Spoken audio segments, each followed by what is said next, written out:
Covid കാലത്ത് police ക്രൂരമായി മർദ്ദിച്ചെന്ന് ആരോപിച്ച് വയനാട് തലപ്പുഴ സ്വദേശികൾ രംഗത്തെത്തി. മാസ്ക് കൃത്യമായി ധരിക്കാത്തതിന് തലപ്പുഴ എസ്എച്ച്ഒ ആയിരുന്ന PK ജിജീഷ് ക്രൂരമായി മർദ്ദിച്ചെന്നാണ് ആരോപണം. മുഖ്യമന്ത്രിക്കുൾപ്പെടെ പരാതി നൽകിയിട്ടും നടപടിയില്ലെന്ന് പരാതിക്കാരായ ഇക്ബാലുദ്ദീൻ, ഷമീർ എന്നിവർ ആരോപിച്ചു. നമ്മൾ സംസാരിച്ചുകൊണ്ടിരിക്കുന്ന സമയത്ത് മാസ്ക് കുറച്ച് ഇത്ര അല്പം താണിട്ടായിരുന്നു ഉള്ളത്. ആ സമയത്ത് പിന്നെ തലപ്പുഴ CI ജിജേഷ് എന്ന് പറയുന്ന SI എൻ്റെ വയറിന് അങ്ങനെ സംസാരിച്ചു കൊടുക്കുന്നു, അറിയാതെ വന്നിട്ട് ഒരൊറ്റ ഇടിയാന്നു അടിവയറിന്. പിന്നെ ഈ ഇവിടെ അടിച്ചിട്ട് ഈ എല്ലാം എൻ്റെ പൊട്ടിപ്പോയിട്ട് ഇപ്പോഴും എനിക്കത് പ്രശ്നം. അതും ക്രൂരമായി മർദ്ദിച്ച് പിന്നെ ഇടിച്ച സമയത്ത് ഞാൻ അവിടുന്ന് അസാധ്യ പിന്നെ സൗണ്ട് ഉണ്ടാക്കി ഇതിൽ അപ്പോഴത്തേക്കും എൻ്റെ വായിക്കൂടെ ചോര വന്നു, മൂക്കിൽ കൂടെ ബ്ലഡ് വന്നു, നിലത്ത് വീണ്. ആ സമയത്ത് എൻ്റെ പുറത്ത് ഇങ്ങനെയും ഇത് വെച്ചിട്ട് നല്ല ഇടി ഇടിക്കുന്നുണ്ട്. ഞാൻ ഇങ്ങനെ അറിയുന്നുണ്ട്. ഇങ്ങനെ ജിമ്മി എന്ന് പറയുന്നതിന് വീണ്ടും വന്നിട്ട് ആ മേശയിൽ ഇങ്ങനെ ഇരുന്നിട്ട് ഒരൊറ്റ ഒന്നും തന്നു. ഛർദ്ദിക്കാനോ ഇരുന്ന് തലയാണെങ്കിൽ വേദനിക്കുന്നു. ഈ സമയത്ത് എനിക്ക് തലവേദനയ്ക്ക് എനിക്ക് ഗുളിക വേണം, ഒന്നും തന്നില്ല ഇവർ. ആരോപണം PK ജിജീഷ് നിഷേധിച്ചിട്ടുണ്ട്. സമീർ ബിൻ കരീം ചേരുന്നു വയനാട്ടിൽ നിന്ന് വിശദാംശങ്ങളുമായി. സമീർ, ഈ ജിജീഷിന്റെ വിശദീകരണം എന്താണ് ഈ വിഷയത്തിൽ? ഇക്ബാലുദ്ദീന്റെ ഒരു ചിത്രമുണ്ട്, അത് കണ്ടാൽ ആ കണ്ണിൽ ചോര കല്ലിച്ച് കിടക്കുന്നതാണ്, മുഖമാകെ അടി കിട്ടി, അത്രയേറെ ചതവ് പറ്റിയൊരു ചിത്രം കൂടി ഇക്ബാലുദ്ദീൻ പങ്കുവെക്കുന്നുണ്ട്. ഒരു മാസ്കിന്റെ അല്പം താന്നിരുന്നാൽ, മൂക്കിന് താഴേക്ക് പോയാൽ ഇങ്ങനെ തല്ലണോ എന്നതാണ് ഉയരുന്ന ചോദ്യം.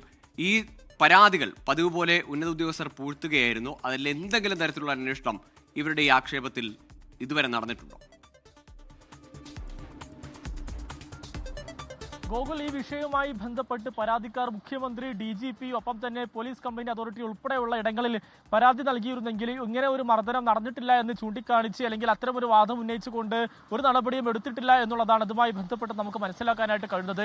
ഈ ആരോപണം PK ജിജീഷ് പൂർണ്ണമായും തള്ളുകയും ചെയ്തിരിക്കുകയാണ്. എന്നാൽ ഇതുമായി ബന്ധപ്പെട്ട് പരാതിക്കാർ വ്യക്തമാക്കുന്നത് 2020 കോവിഡ് കാലത്ത് ഈ പരാതിക്കാരനായിരിക്കുന്ന ഇക്ബാലുദ്ദീനും ഷമീറും ഈ പുറത്തിറങ്ങിയതായിരുന്നു. ആ ഒരു സമയത്താണ് ഈ ഇക്ബാലുദ്ദീന്റെ മാസ്ക് ഒരല്പം താഴ്ന്നു പോയത്. ഇതിന് പിന്നാലെ ഈ സംഭവ സ്ഥലത്തേക്ക് PK ജിജീഷ് എത്തുകയായിരുന്നു. ആ സമയത്ത് ഇവർ തമ്മിൽ സംസാരിക്കുകയും സ്റ്റേഷനിലേക്ക് വരാൻ ആവശ്യപ്പെടുകയും ചെയ്തു. എന്നാൽ അത് ഫൈൻ അടക്കാം എന്ന് തയ്യാറാണെന്ന് ഇക്ബാലുദ്ദീൻ പറഞ്ഞപ്പോഴും അത് പോരാ, തനിക്ക് പോലീസ് എന്താണെന്ന് അറിയില്ല എന്ന് പറഞ്ഞുകൊണ്ട് ആക്രോശിച്ചുകൊണ്ട് ഇവരെ പോലീസ് സ്റ്റേഷനിലേക്ക് കൂട്ടിക്കൊണ്ടുപോവുകയും ഈ SHOയുമായി സംസാരിക്കുന്ന സമയത്ത് ആദ്യം ഒരു SI വന്ന് വയറിന് മർദ്ദിക്കുകയും പിന്നാലെ അവിടെ ഉണ്ടായിരുന്ന PK ജിജീഷ് അടക്കമുള്ള പോലീസ് ഉദ്യോഗസ്ഥർ അതിക്രൂരമായി മർദ്ദിച്ചു എന്നുള്ളതാണ് ഇതുമായി ബന്ധപ്പെട്ട ഈ ഇക്ബാലുദ്ദീൻ വ്യക്തമാക്കിയിട്ടുള്ളത്. ഒപ്പം ഉണ്ടായിരുന്ന ഷമീറിനും കാര്യമായ മർദ്ദനമേറ്റെന്നും ഇവർ ചൂണ്ടിക്കാണിക്കുന്നു. അന്ന് മുഖത്തിന്റെ എല്ലിനും അതോടൊപ്പം തന്നെ പല്ലിനുമാണ് സാരമായ പരിക്കുണ്ടായിരുന്നത്. ഇപ്പോഴും ഇവിടെ വേദനയുണ്ട് എന്നുള്ളതാണ് ഇതുമായി ബന്ധപ്പെട്ട് ഇക്ബാലുദ്ദീൻ വ്യക്തമാക്കുന്നത്. ഏതായാലും ഇതുമായി ബന്ധപ്പെട്ട CCTV ദൃശ്യം വേണം, എന്നാൽ കൂടുതൽ നടപടി പരാതിയുമായി ബന്ധപ്പെട്ട് നീങ്ങാൻ കഴിയുമെന്നുള്ളതാണ് ഇവർ പറയുന്നത്. അതിന്റെ അടിസ്ഥാനത്തിൽ അത്തരം ഒരു നടപടിയിലേക്ക് കൂടി പരാതി നൽകാൻ കൂടി ഒരുങ്ങുകയാണ് ഇക്ബാലുദ്ദീനും സംഘവും. ഏതായാലും വിഷയത്തിൽ ഒരു ശക്തമായ നടപടി വേണമെന്നുള്ളതാണ് ഇവർ ആവശ്യപ്പെടുന്നത്.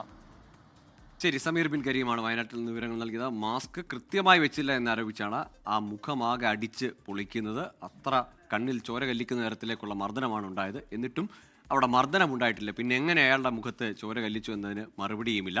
ഏതായാലും ഇപ്പോഴത്തെ സാഹചര്യത്തിൽ സുജിത്തിൻ്റെയും ബിന്ദുവിൻ്റെയും ഒക്കെ നിയമ പോരാട്ടങ്ങൾ അവർക്ക് ധൈര്യം പകരുന്നുണ്ട്. അവരും കൂടുതൽ തുടർ നടപടികളിലേക്ക് പോവുകയാണ്. ലോകത്തെവിടെയായാലും ഏത് സമയത്തും 24 വാർത്തകളും ഓഗ്മെന്റഡ് റിയാലിറ്റി പാക്കേജുകളും എക്സ്പ്ലെയിനറുകളും വിശദമായി കാണാൻ ഞങ്ങളുടെ YouTube ചാനൽ നിങ്ങൾക്ക് സബ്സ്ക്രൈബ് ചെയ്യാം.